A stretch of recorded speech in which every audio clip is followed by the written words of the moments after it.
Votre chiot arrive dans quelques jours. Êtes-vous sûr d'avoir pensé à tout? Faisons ensemble une petite checklist.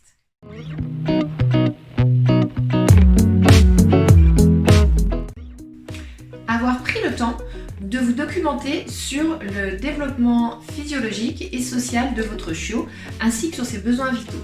C'est important de façon à pouvoir prendre soin de lui correctement lorsqu'il arrivera chez vous en répondant correctement à ses besoins vitaux au départ. Et puis pour le besoin, les développements physiologiques et social, c'est très important aussi car ça vous permettra de mieux comprendre les comportements de votre chiot, de mieux y répondre. Et concernant le comportement social, cela vous permettra aussi de mieux comprendre ses réactions lorsqu'il rencontrera différents environnements, ce qui va arriver très souvent puisqu'il arrive dans une nouvelle maison et il va rencontrer plein de nouveaux endroits.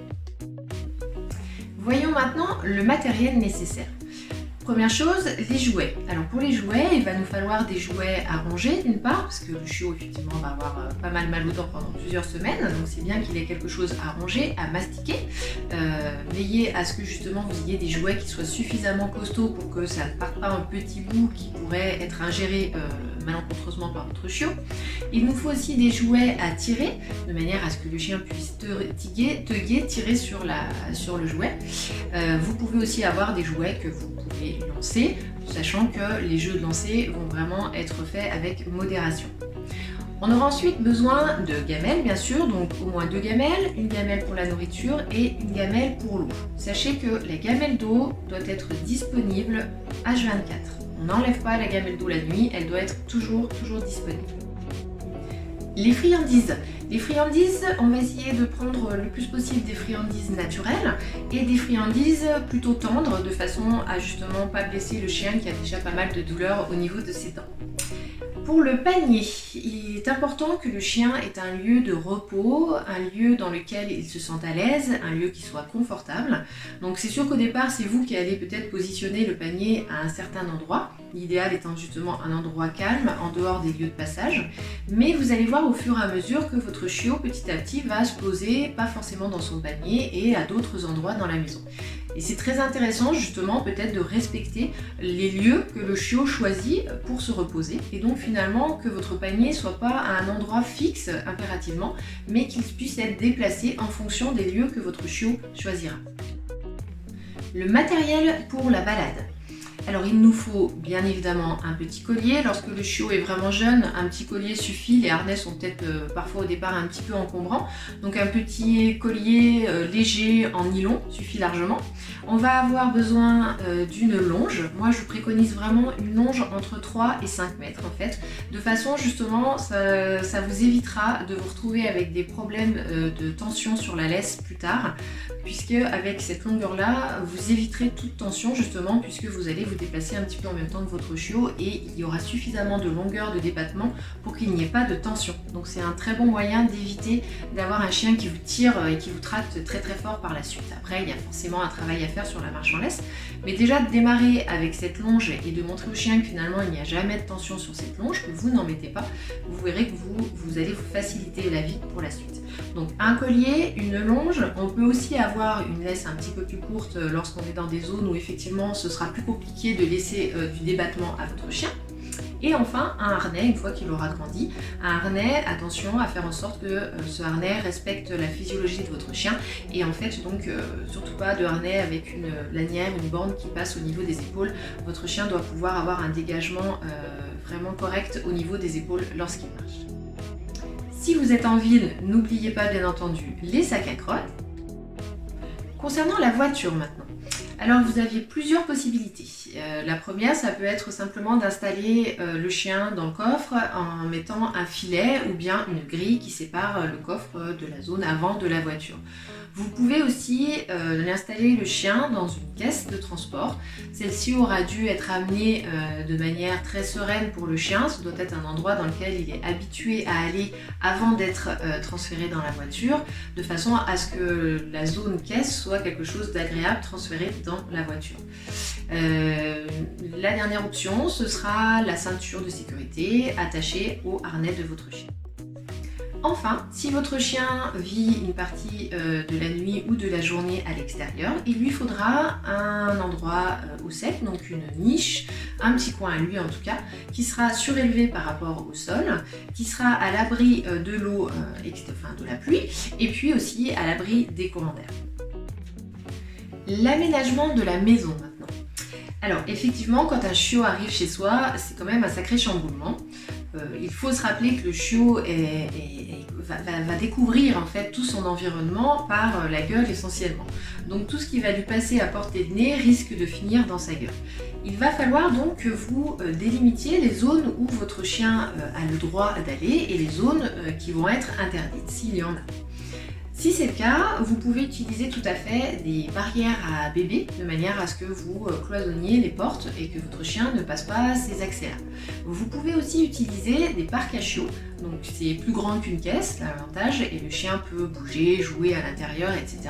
Et ça vous permet d'avoir un endroit suffisamment confiné pour que vous n'ayez pas de risque et que votre chien aussi apprenne. C'est intéressant dans le sens où il peut apprendre à rester seul dans une zone alors que vous n'y êtes pas et vous êtes ailleurs. Donc pour l'apprentissage de la solitude, le parc à chiens, ça peut être parc à chiots, ça peut être quelque chose d'assez intéressant.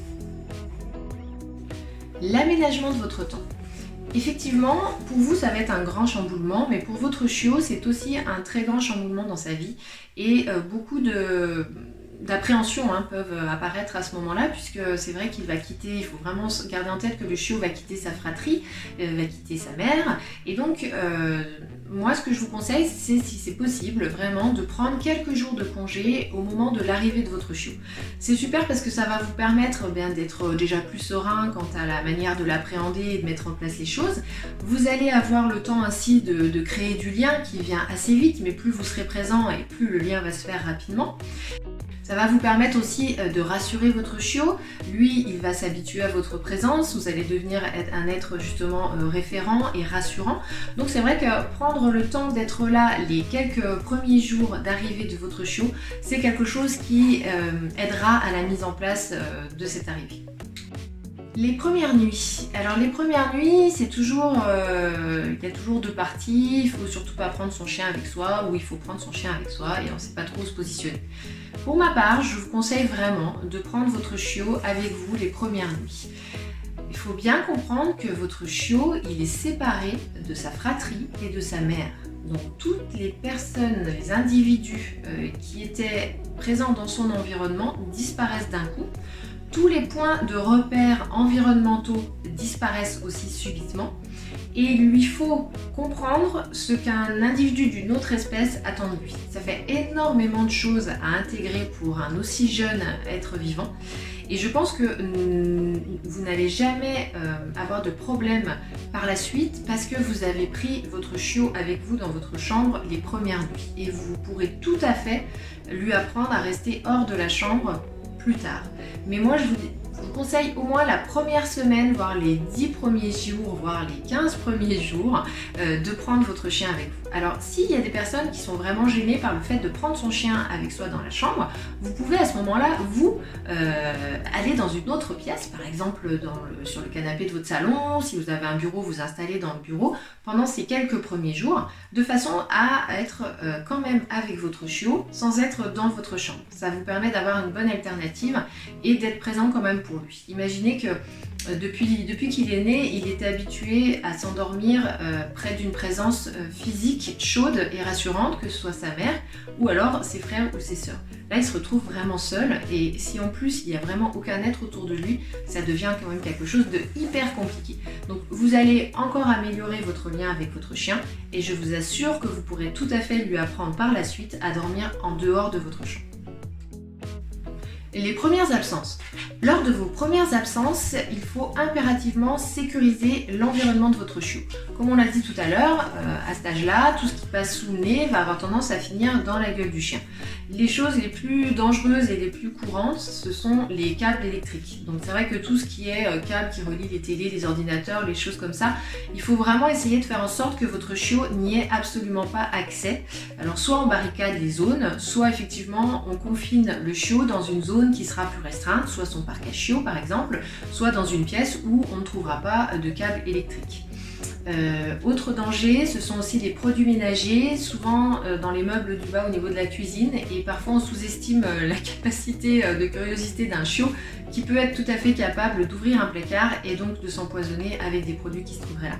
Donc vraiment faites attention, lors de vos premières absences, votre chiot va avoir des phases de repos, mais il va aussi avoir des phases d'excursion et de découverte, et c'est pendant ces phases-là qu'il peut vraiment se mettre en danger. Donc faites en sorte de bien sécuriser votre maison.